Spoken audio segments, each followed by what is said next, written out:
بسم اللہ الرحمن الرحیم، السلام علیکم۔ میں ہوں عثمان خاکی اور آپ دیکھ رہے ہیں ڈیلی ٹاک۔ میں آج آپ کے ساتھ ڈسکس کروں گا کہ میں نے انجینئر محمد علی مرزا صاحب کا انٹرویو لیا اور کیسے لیا، اور کتنے پیسے دیے میں نے، اور کتنی مشکلات آئیں، اور ان کی سیکیورٹی کتنی تھی، اور وہ کیسے رہتے ہیں، ان کا رہن سہن کیسا ہے، اور پھر اتنے زیادہ جو وہاں پہ ایکسپینس ہوتے ہیں تو وہ کون پے کرتا ہے۔ اور پھر انہوں نے جو حال ہی میں انٹرویو دیا ہے کہ میرے پاس گاڑیاں کتنی ہیں، میرے پاس پیسہ کتنا ہے، وہ ساری جو ڈسکس ہے وہ انہوں نے جو کی ہے وہ کتنی سچ ہے کتنی جھوٹ ہے، وہ میں انشاءاللہ شیئر کروں گا۔ میں نے ان کا انٹرویو کیا ہے، ان کے 3 پارٹس ہیں، تقریباً 25 منٹ کا انٹرویو ہے، اس کے 7-8 منٹ کے 3 پارٹ میں نے بنائے ہیں، ٹھیک ہے۔ وہ میں نے لنک ڈسکرپشن میں کیا شیئر، ٹھیک ہے۔ میں نے انجینئر محمد علی مرزا صاحب سے رابطہ کیا، میں نے ان سے کہا کہ یار میں آپ کا انٹرویو کرنا چاہتا ہوں۔ پہلے تو انہوں نے انکار کیا، پھر میں نے کہا چلیں ٹھیک ہے، میں آ کے لیکچر سننا چاہتا ہوں۔ انہوں نے کہا لیکچر آپ سن سکتے ہیں لیکن آپ انٹرویو نہیں کر سکتے، کیمرہ الاؤ نہیں ہے۔ پھر ان کے ساتھ دوبارہ میں نے تقریباً 3-4 ماہ بعد دوبارہ رابطہ کیا اور ان سے میں نے ریکویسٹ کی، پھر انہوں نے مجھے کہا ٹھیک ہے آپ جو ہے نا آ جائیں اور آپ انٹرویو کر سکتے ہیں، ٹھیک ہے۔ تو لیکن آپ تیاری کر کے آئیے گا، کیمرہ ساتھ پراپرلی ریڈی رکھیے گا تاکہ اتنا ٹائم نہیں ہوتا۔ پھر ہوا گیا، پہلے میں گیا، سب سے پہلے وہاں تقریباً 9 بجے میں پہنچا ان کی اکیڈمی میں۔ تو وہاں پہ جب پہنچا تو وہاں پہ پہلے تلاشی ہوئی، بیگ نیچے رکھوا لیا گیا، پھر میں اوپر گیا، جس بندے کے ریفرنس سے میں گیا تھا اس کو ملا میں، تو پھر اوپر گیا، اوپر جا کے پھر تلاشی ہوئی، بیگ انہوں نے رکھ لیا، انہوں نے مائک بھی رکھ لیا، ٹرائیپوڈ بھی رکھ لیا۔ پھر اس کے بعد جو اتنی سخت ترین جو ہے نا انہوں نے تلاشی لی کہ جناب انہوں نے میرا کوٹ اتروا دیا، کیب اتروا دی، کوٹ انہوں نے باہر رکھ دیا، اندر لانے کی اجازت نہ دی، اور پھر انہوں نے والیٹ بھی نکالا، میرا پرس نکال لیا، پرس نکال کے پھر اس کے بعد جناب انہوں نے بیلٹ کے اندر بھی وہ چیک کیا کہ کچھ ہے تو نہیں۔ انہوں نے ساری جناب مکمل تلاشی لی، بڑی سخت قسم کی تلاشی لی، دو جگہ پہ ہوئی۔ پھر اس کے بعد اوپر گئے، اوپر پورشن میں گئے، پھر وہاں پہ تلاشی ہوئی، پھر اگلی جگہ پہ گئے، وہاں جا کے پھر تلاشی بھی ہوئی، وہاں جا کے پھر آئی ڈی کارڈ دیا اور انہوں نے آئی ڈی کارڈ سکین کیا اور پھر سارا ڈیٹا لیا انہوں نے۔ پھر اس کے بعد جناب اندر ہال میں چلے گئے، ہال میں بیٹھے رہے،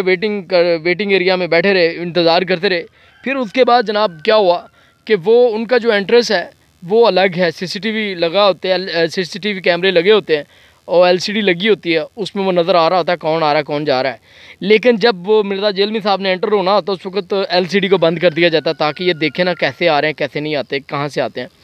بیک سائڈ سے وہ انٹر ہوتے ہیں۔ پھر انٹر ہو گئے، انہوں نے لیکچر دیا، انہوں نے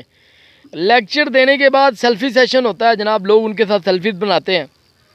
ٹھیک ہے۔ اور پھر اس کے بعد جو سیلفی لینے کے لیے جب ان کے پاس جانا ہے اس وقت پھر تلاشی ہونی 2 مرتبہ، تقریباً 5-6 مرتبہ تلاشی ہوتی ہے۔ پتہ نہیں وہ ڈرتے ہیں بہت زیادہ یا پتہ نہیں ان کا جینا بہت ضروری ہے، واللہ عالم، ٹھیک ہے۔ پھر اس کے بعد جناب انٹرویو کا ٹائم ہوا ان کے ساتھ، انہوں نے پیسے شیسے تو کوئی نہیں لیے۔ پھر اس کے بعد جو انہوں نے بات کہی ہے کہ میں ماڑا سا آدمی ہوں، میرے پاس تو یہ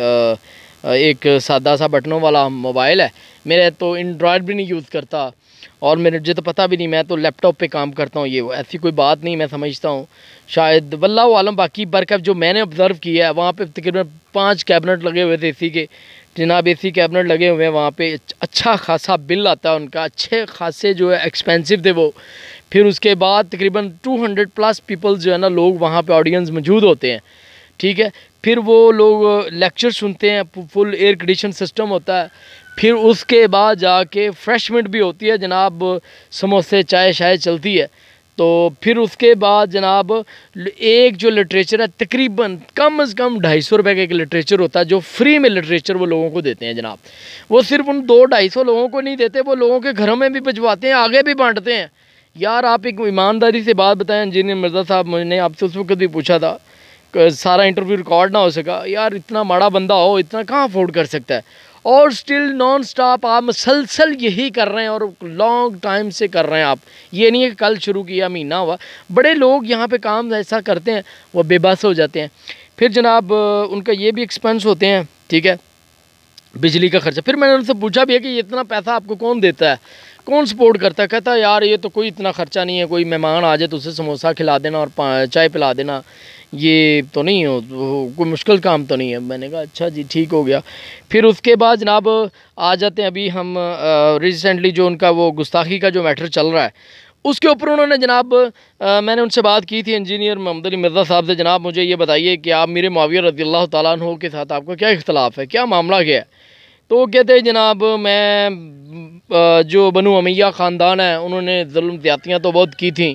میں اس کے اوپر کیا اب ڈسکس کروں، لیکن میں میرے معاویہ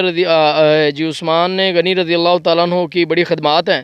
ان کو میں کوئی ایسی بات نہیں کرتا، لیکن ایک چیز ہے جنہوں نے زیادتی کی ہے وہ زیادتی کی ہے فلاں فلاں علانیہ انہوں نے بات کی۔ تو اس وقت میری کیفیت چینج ہو رہی تھی، لیکن پھر انہوں نے جب یہ بات کی کہ میرے معاویہ رضی اللہ تعالیٰ عنہ کو میں رضی اللہ تعالیٰ عنہ نہیں کہنا چاہتا، میرا دل نہیں مانتا، لیکن میں بھی علم کے آگے ڈھیر ہو جاتا ہوں، تو پھر مجبوراً میں ان کو کہہ دیتا ہوں۔ لیکن اس سے یہ ثابت ہوتا ہے اس وقت مجھے اس چیز کا ڈیٹیل، مجھے ان کی تفصیل کا نہیں پتا تھا کہ انجینئر محمد علی مرزا صاحب ہیں کیا، ان کا کیا معاملات چل رہا ہے، اور اتنے کنٹروورشل بھی ہیں وہ پرسنالٹی، مجھے اس چیز کا آئیڈیا نہیں تھا بالکل کہ بیس کیا ہے، ایشو کیا ہے۔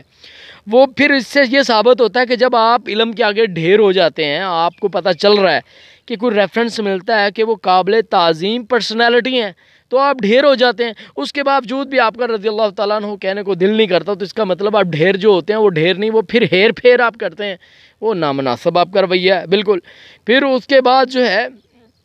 میری تفصیلی گفتگو ہوئی کہ جناب آپ اس بند کمرے میں تبلیغ کرتے ہیں، آپ باہر کیوں نہیں نکلتے؟ پھر انہوں نے کہا جی آپ یہ کیا بات ہوئی، بڑے لوگ کون تبلیغ کرتے ہیں آج کے دور میں، بڑے، میں نے کہا یہ علامہ ابتسام صاحب یہ وہ سب کرتے ہیں، کہتے ہیں جناب بچوں کی میں بات نہیں کر رہا، بڑوں کی بات کر رہا۔ یار یہ میں کہتا ہوں یہ بھی نا تھوڑا سا تکبر میں کے زمرے میں آتی ہے یہ بات۔ پھر انہوں نے یہ بات بھی کہی کہ